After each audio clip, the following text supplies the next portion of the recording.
At 87, Bill Wyman, the longtime bassist of the Rolling Stones, has reflected candidly on his decades-long career alongside Mick Jagger, offering insights that fans have interpreted as revealing why some people find Jagger difficult to deal with.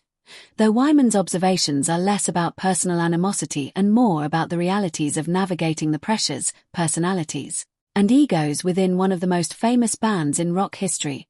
Having joined the Rolling Stones in 1962, Wyman witnessed the meteoric rise of the band firsthand, experiencing both the creative triumphs and interpersonal tensions that naturally emerge when multiple strong personalities are forced to coexist under the spotlight of global fame.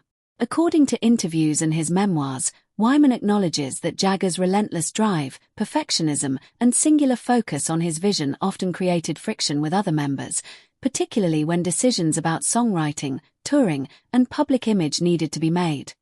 While this intensity fueled the band's success, it also made collaboration challenging, leaving some feeling overshadowed or frustrated. Wyman notes that Jagger's charisma and high-energy persona contributed to his outsized presence in the media and within the band itself, amplifying the perception of egocentrism. But he emphasizes that Jagger's commitment to the band's global impact was unparalleled, even if it came at a cost to personal relationships behind the scenes. Over the decades, Wyman witnessed moments of disagreement, from creative clashes to disputes over management and finances, and he candidly admits that living and working in close quarters with a figure as ambitious and public-facing as Jagger required patience, compromise, and sometimes quiet acquiescence.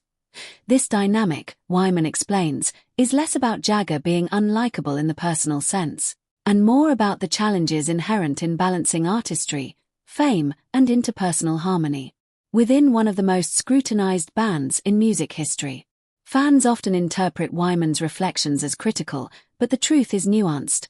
His statements underline the tension between individual ambition and group cohesion, highlighting how extraordinary talent and drive can sometimes intimidate or frustrate colleagues. The friction that Wyman describes contributed to his eventual decision to leave the band in 1993, after more than 3 decades, illustrating the cumulative effect of these pressures over time, and signaling that even enduring loyalty can be tested by personality dynamics and the demands of fame. Wyman also touches on Jagger's work ethic, noting that his perfectionism was both a blessing and a challenge.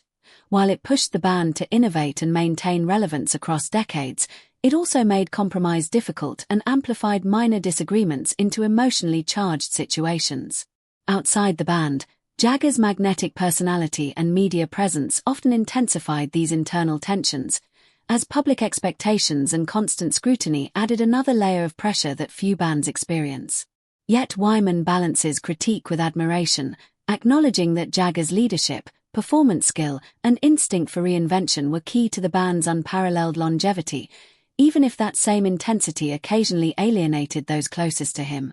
In reflecting on why no one can stand Jagger in certain contexts, Wyman offers an insider's perspective on the intersection of genius, ego, and collaboration, suggesting that the very qualities that make Jagger an iconic frontman also make him a demanding partner in creative and professional endeavors.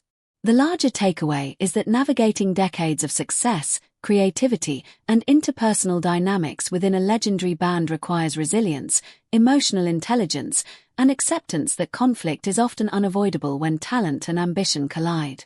Wyman's candor at 87 provides a rare window into the internal life of the Rolling Stones, revealing that behind the legendary performances and chart-topping hits lay years of negotiation, patience, and sometimes personal strain, highlighting the human side of rock stardom that fans rarely see.